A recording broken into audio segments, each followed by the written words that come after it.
Access fans, how would you like another brilliant episode? You would? Go on then, cop a load of this. We've got the week's biggest news in our PlayStation briefing, a trip to Iceland for a first look at mega exciting shooter Dust 514, and our man Dan driving really fast in the name of Ridge Racer. But first, lock up your daughters and any demons you may have living with you, because Dante is back in our game of the week. It's the Devil May Cry HD collection.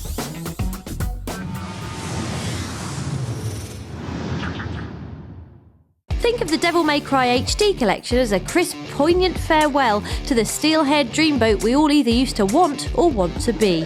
His PS3 trousers might have been stolen by a pouting hipster with a questionable fringe, but PS2 Dante knew how to cut it, and he looks sexier than ever thanks to this high-def scrub down.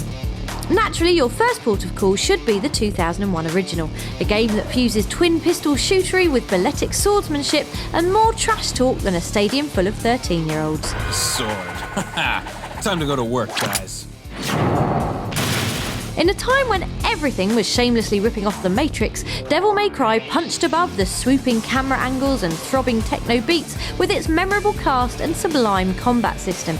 As such, Devil May Cry still holds its own against the action juggernauts of today, and if you don't agree, we hope you find one of these in your bathtub.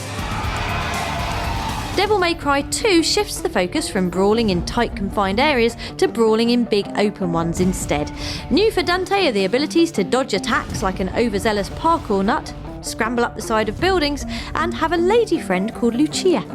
Best of the bunch is Devil May Cry 3, which zips back in time to show the root of Dante's demon-slaying obsession. Oh, they ruined his pizza! For which the rightful punishment is of course death, followed by being used as a surfboard. It's not all flamboyant sleeve cams and schlocky one-liners, well it is, but it's also a story of violent sibling rivalry featuring Dante's brother Virgil. That is for breaking my action man, and now I'm going to slick my hair back just in case you're in any doubt as to how evil I am. After all these years, the Devil May Cry trilogy is still sharp, brilliantly absurd and full of frantic action. It's out now, and if you're a fan of killing demons or hair, you should take a look.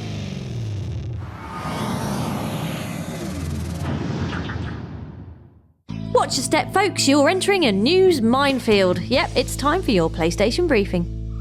Hitting us with copious amounts of wob made-up words and a robot doing the robot this week is Borderlands 2, a cel-shaded sequel that makes the original look modest and understated.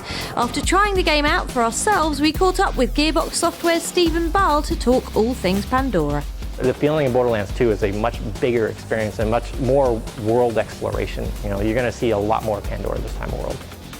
Also on our must-talk-to list was Ubisoft's Tommy Francois, who was recently in London emptying a bucket of Assassin's Creed 3 flavoured wow onto a crowd of gobsmacked games journos.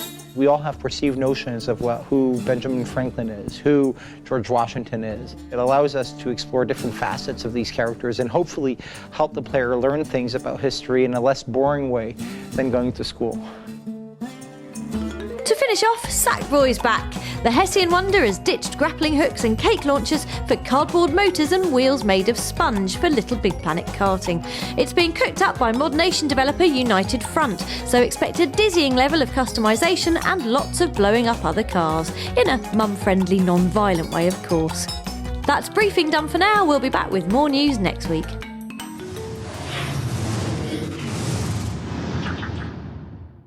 Time for a bit of digital retail therapy now as we take a look at what's on the store. First up is the reassuringly titled survival adventure I Am Alive, the irony being that the game is full of reasons you wouldn't be anymore, like getting tired arms while climbing a big bridge, or failing to establish proper relations with fellow apocalypse survivors. Washed out visuals and some tricky, innovative mechanics make this a refreshing, sometimes depressing take on what happens when we accidentally tread on civilization and break it forever. Pretty much the cosmic opposite of I Am Alive is Everybody's Golf World Tour Complete Edition. Not because your jaunty smiling golfer is dead, but because the game is about colour and fun and not being gang murdered by the last spark of humanity. Anyone who's been playing the PS Vita version of Everybody's Golf already knows how superbly Moorish this dinky arcade marvel is, and here's a great chance to jump into the bigger version. There's good news for PlayStation Plus subscribers, as from today you'll be able to download cracking Need for Speed branded racing sim Shift 2 Unleashed at no extra cost, complete with life-swallowing career mode, awesome night driving, and if you're us, lots of close-up views of concrete walls. If you haven't touched the rear of your PlayStation Vita in a while, then give it the satisfaction it craves with Treasures of Montezuma, a tilt-happy Make-3 puzzler with lots of pretty colours and jingly sound effects, available for download for absolutely nothing right now. We leave you with film-related chills, courtesy of monster prequel/remake The Thing. Following in the footsteps of the John Carpenter classic, the film features a shape-shifting alien making people into red sponge cake in Antarctica. This time with slightly less awesome creature effects, but with added Scott Pilgrim star and geek favourite Mary Elizabeth Winstead. Insert your own X-rated shape-shifting creature gag here, and if you've still got the stomach for it, watch the film too. That's all for now. We'll be back with more on the store next week.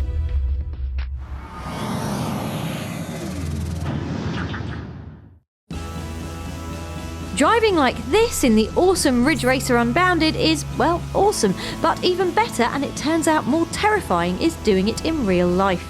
Welcome to the Santapod Raceway in glamorous Wellingborough, where world record holder and car-based loon Terry Grant made time in his busy schedule of defying Newtonian physics to take us for a spin.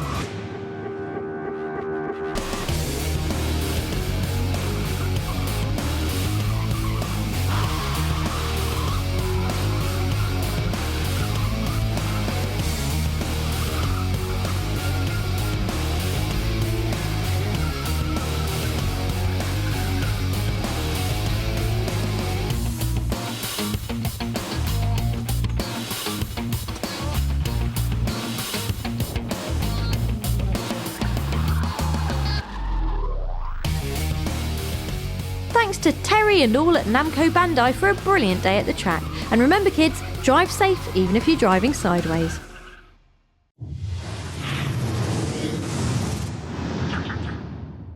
This week, Access All Areas comes to you from beautiful Iceland, where we stopped gawking at the amazing Blue Lagoon long enough to visit the EVE Online Fan Fest.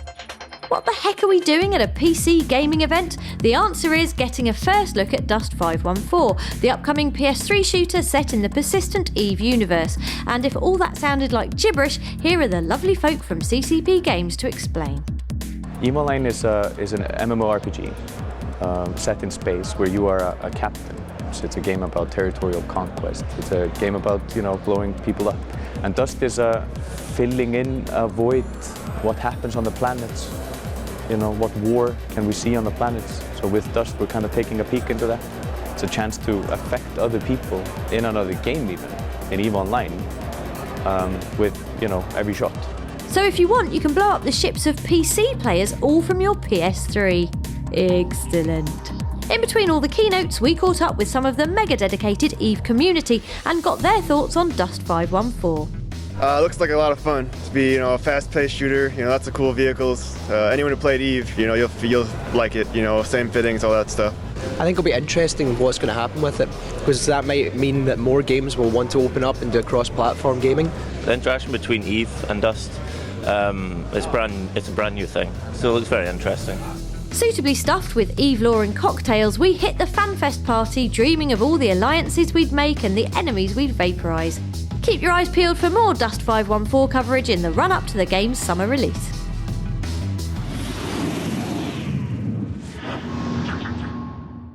Before we head off for another week, we just have time to show you a little secret something from everyone's favourite mind-tearing nightmare, Silent Hill Downpour. Should the hammering rain and roving squads of monsters get too much, you can always take shelter in the apartment found here, which when you get inside turns out to be the room from PS2's Silent Hill The Room, complete with sinister patch on the wall and the most thoroughly locked door in the world. Finding the apartment doesn't get you anything except this gun and a pang of nostalgia, but luckily we really like guns. See you next week.